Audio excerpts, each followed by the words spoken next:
GMS patch notes are here, and with that comes this summary, which I will be summarizing the patch notes into what I consider to be the important things that everybody should know. Let's begin with what's missing and what some people might have expected, starting with the boss crystal nerfs. Right now, these aren't in the patch notes in any way, whether it be for reg server or reboot. Whether that exclusion be intentional or accidental, we don't know yet, but let's just hope that they're not there on purpose. Guild skill cooldown changes. Guild skills were slated to be changed to 5-minute cooldowns from 60 minutes that they currently are. This change was actually in the second half of this patch for KMS, so it's not exactly cause for concern that we don't have it right now, but it is a little bit surprising. Now we can get into what we actually know, starting with Sia, the brand new class coming to Maplestory, being ported from Maplestory Mobile, specifically designed for GMS. Sia is no longer a supportive class and instead is focused entirely on personal damage. Now I'm not going to go over Sia's entire kit. We do have brief descriptions from 1st to 6th job abilities, but right now those brief descriptions don't really do a lot for me, and I'm just going to wait till I can actually get my hands on her and just try her for myself. However, what we do know and what we do all care about is the Link skill and the Legion block. Her Legion block is up to 6% at normal status damage, and her Link skill is 10% buff duration and 3% crit damage at level 3. Now let's get into her level up support event. This event is already a little bit controversial. It does have a paid aspect to it, but let me just say that while I don't exactly like this practice, I do understand that Reboot does have to make money to be profitable, and I do think the value here is pretty good. But let's go over what it actually does. For starters, the premium pass is 25k in X, and just for buying that, you get 50% bonus EXP and 10% increased drop rate, and you also revive in place upon death. Very silly little bonus perk there. But those are just things you get just for buying it. You also get access to the paid reward track, which has various rewards, including a title that gives you another 40% bonus EXP, that's ridiculous, and normal monster damage and some attack and magic attack. You also get an outfit selector coupon, some trait boosts, EXP coupons, but the real crazy draw to both the free pass and especially the paid pass is the absolutely obscene and unethical amount of EXP vouchers that you will get for the Sia class. Now these appear to be untradeable and only beneficial to the Sia herself, but let me tell you, you get, I seriously can't, okay, I did the math. I know exactly how many you get. You get 89,893. That is probably more than every other event you possibly get in Maplestory for like the average run of 1 to 2 years. Like what? It's like they made a lot of typos, not just one typo, a lot of typos typing these rewards. That's ridiculous. Now you will have every single one of these vouchers by level 250 if you buy the premium pass. Unfortunately, I didn't do the math and add up how many is in the regular pass and how many is in the premium pass, but what I can tell you is that from level 200 to 250, you only need 123,007 vouchers to get all the way to 250 with only experience vouchers. But it's also not just the vouchers. You also get a level 10 symbol for every single time you would normally get a symbol, whereas the regular track doesn't even give you a level 5 or anything, so that's a pretty big jump up. You'll get a full item burning set, you get a boss accessory box, a bunch of little androids, more cosmetics, all kinds of little rewards. There is a lot in this pass. Buying the pass also gives you a cumulative total playtime event. You know, one of those events that we got in the past, which gives Sia a pet, some other cosmetics, a little bit of fragments, and experience note stones, up to 100 hours for 5 hours a day. But there's also a second pass for 15,000 maple points. Yes, I know, another one. At least this one is purely cosmetic. You're looking at a weapon, a couple of rings, all kinds of things like royal hair, royal face, hair color, eye color, all kinds of cosmetics that people generally like. We don't know if they're choice or random, but hey, 15 bucks for all this, that's a lot better of a deal than you typically get from the cash shop whenever they sell bundles of armor sets or whatever. Sometimes they charge like 18k and X for just a pretty ugly looking little outfit. Here you get a bunch of random stuff, including a background. And finally, in relation to Sia, the max character limit is going from 57 to 58. The Sia class is also not eligible for Hyperburning Max. Moving on to the buff sequence, or as I call it, the burst button. You've likely heard of this thing dozens of times by now, and you probably know exactly what it does, but if you don't, long and short of it is, you put all of your burst skills on it, and it will cast them all in sequence in a much shorter period of time than you ever could by yourself. An even easier way to describe it is it's the single best feature that they've ever given us. We also get a very small balance patch. This is the normal patch that was supposed to come with this patch, and not the 2-minute burst changes that some of us might have thought were coming due to the wording on the microsite. I'm not going to go over these here. I would encourage you to look at the patch notes and try to find the classes you care about if you do, but a lot of it are just bug fixes, description changes. Definitely not the major changes to all jobs that the microsite promised. I think that person might need a dictionary. For the few reg server players out there, there is the cross-world auction house and the cross-world meso market. I'm not going to go over these specifically because, well, I don't think most people play reg server and I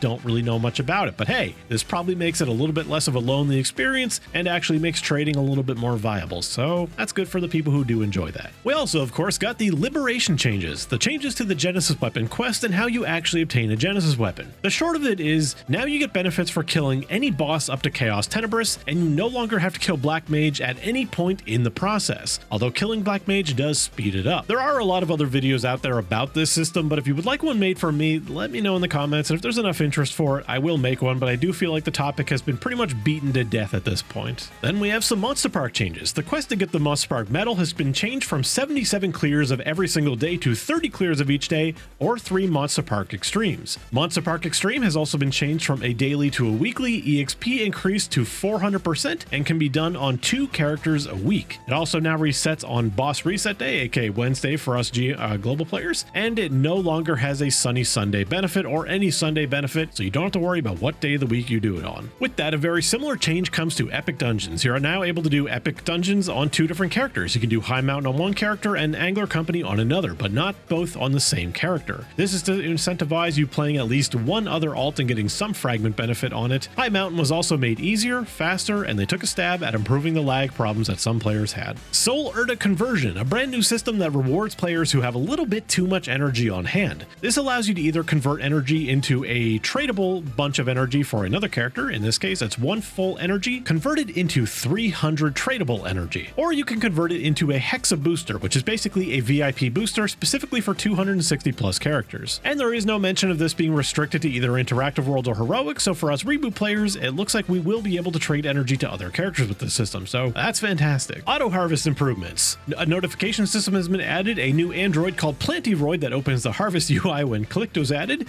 It's been changed from 8 to 4 hours, so that's a big buff. Characters using it who relog have it auto started when logging back in. The profession credit daily limit has been increased from 150 to 300. The weekly credit limit has been increased from 1050 to 2100, and various items in the shop have had increased limits. Link skill system improvements. Link skills no longer have a limit to how many times you can change them a day, and no longer have any costs associated with them. They also now apply to your entire account at once instead of a per character basis, so this is a good reminder to update all of your character presets and just enable a preset whenever you log into a character that's appropriate for whatever you intend to do. Questing improvements. The ability to skip the introductory quests to both Arcane River and Grandis have been turned to account-wide benefits, not just for the world they were initially completed on.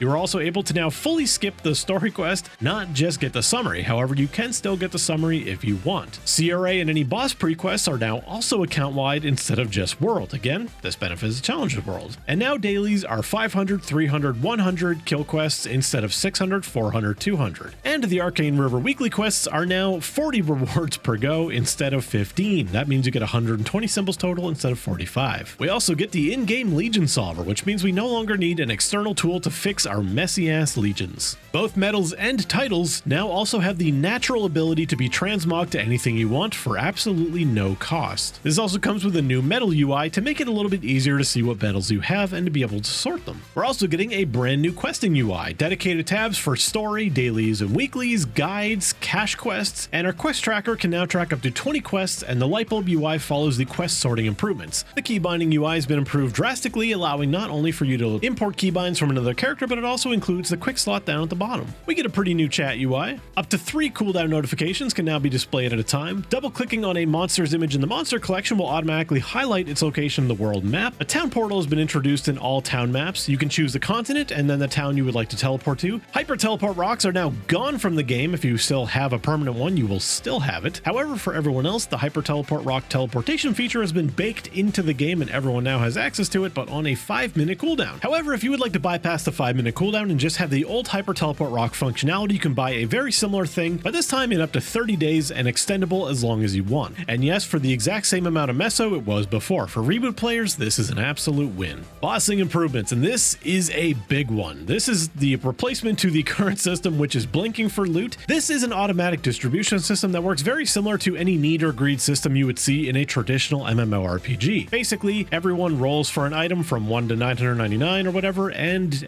whoever wins gets the item. It goes to their storage and you can take it out from there. No need for ninjaing or dealing with blink nonsense of people cheating. This is an amazing system. And finally, that brings us to events. Now I'm going to power through these pretty quickly. I'm not going to go over every little reward because a lot of it is pretty standard, but I will point out things that are a little out of the ordinary. For starters, we have the Morning Star Banquet. This is our standard calendar event. It goes from June 11th to August 26th, which is the standard date for pretty much every event I'm about to read. This is where the second Hyper Burning Max is available from. And sadly, it's not available until it looks like 10 weeks. It's available after 30 check-ins, when we can only do 3 check-ins a week. And rewards can also be opted out of in the calendar section for coins instead. We also get the typical buff event. Then of course we have the accompanying shop, which again is mostly standard, except there is a Fairy Heart coupon available for 12,000 coins. Then we have the Victory Badge Exchange, which is your standard boss shop. Kill bosses, get points, spend those points in the shop. Nothing out of the ordinary here. Meso shop, once again pretty standard. There is a damaged skin extraction for 200 million meso, and there is only one available. They also brought the Cygnus outfits back. Not the big ones from the cash shop, but instead the little baby ones that came out with the Cygnus rework. We also have the Hyperburn. Again, we know pretty much what this is. It's Hyperburn Max. We get 5 levels per level now, and we also get a Fairy Heart if we do the Challengers World, as well as 300 fragments for up to the 10,000 point reward. If you would like to know more, watch my previous Challengers World video. We have Terrablink to accompany the Hyperburns. Terrablink is available for all new Hyperburning Max characters in either normal or Challengers World. It gets a free pet, so you should do it. There is no reason why you shouldn't do a Terrablink. We also get an item burning for level 200 plus characters. This gives you Challengers gear, which is a very strong set of gear that will save you a lot of meso, and in the Challengers World will be an absolute godsend. Then we have the Challengers World itself, where we get some important information. In the Maple Guide recommended hunting zones for level 259 and below, maps are instanced for each player and up to 10 per map. In Grandest maps, up to 8 players can share the same map. You can create up to 3 Terra Burning characters for level 10 to 200 and get some basic burn rewards for each of those Terra Burns. We get the Fairy Heart and 300 fragments, as I previously said. Reboot gets 30 bright cubes at 20k points instead of the reg server cubes.